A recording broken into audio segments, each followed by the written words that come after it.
इन दोनों फोटो को देखिए। इसमें पहले फोटो में नेताजी सुभाष चंद्र बोस है और दूसरे फोटो में गुमनामी बाबा है।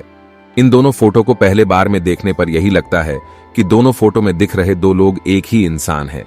अंतर सिर्फ यह है कि एक व्यक्ति की दाढ़ी बड़ी है और दूसरे की नहीं। नेताजी सुभाष चंद्र बोस और गुमनामी बाबा के न सिर्फ चेहरे एक समान है, बल्कि इन दोनों में कई ऐसे समान बातें हैं जिन्हें जानने के बाद आप भी यह विश्वास करने लगोगे कि गुमनामी बाबा ही नेताजी सुभाष चंद्र बोस थे।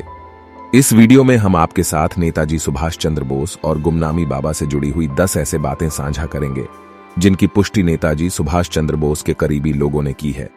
तो चलिए शुरू करते हैं।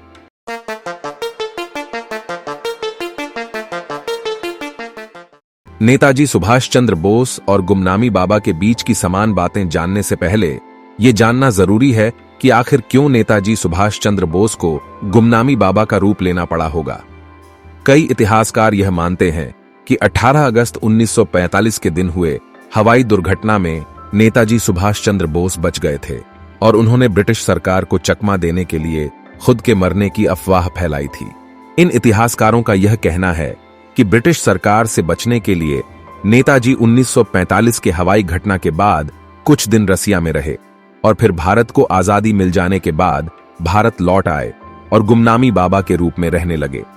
भारत आने के बाद नेताजी ने गुमनामी बाबा का रूप इसलिए धारण किया क्योंकि उन्हें यह पता लग गया था कि तत्कालीन भारतीय सरकार और ब्रिटिश सरकार उनकी खोज कर रही है और उनके परिवार और करीबी लोगों पर नजर रख रही है।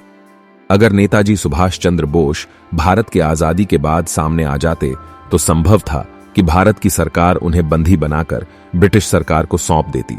इसलिए नेताजी सुभाष चंद्र बोस ने गुमनामी बाबा का रूप लिया।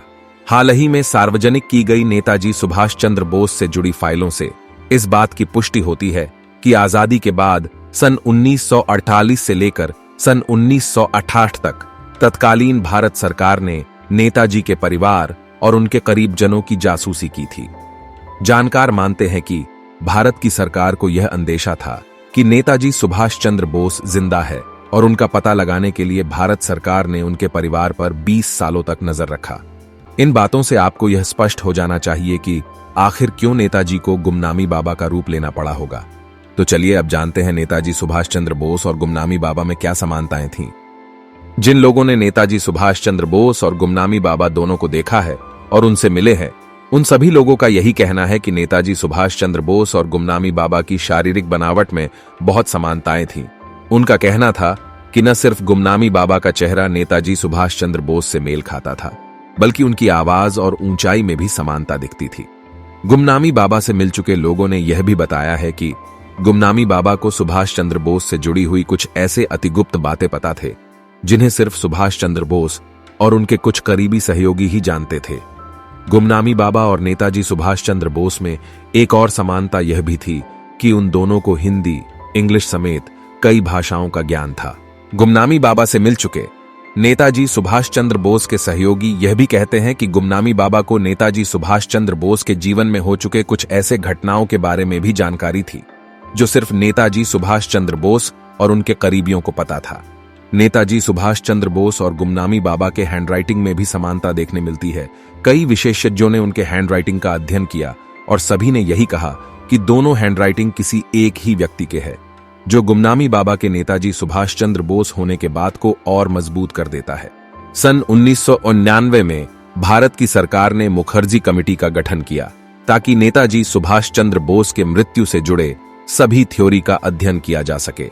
5 वर्ष बाद यानी 2005 में इस कमेटी ने अपना रिपोर्ट सौंपा जिसमें गुमनामी बाबा के अस्तित्व को स्वीकारा गया।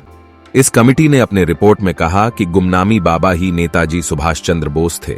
इस बात को न स्वीकारा जा सकता है और न ही नकारा जा सकता है क्योंकि उन्हें पर्याप्त एविडेंस नहीं मिले। मुखर्जी कमेटी ने अपने रिपोर्ट में गुमनामी बाबा की थ्योरी को आगे और इन्वेस्टिगेट करने का सुझाव सरकार को दिया था, लेकिन सरकार ने आगे कोई इन्वेस्टिगेशन नहीं किया। इस वीडियो में बस इतना ही। आशा है आपको यह वीडियो पसंद आया होगा। अगर आप आगे भी ऐसी वीडियोस देखना चाहते हैं तो हमारे YouTube चैनल फैक्टरम टीवी को सब्सक्राइब कीजिए। जय हिंद, जय भारत।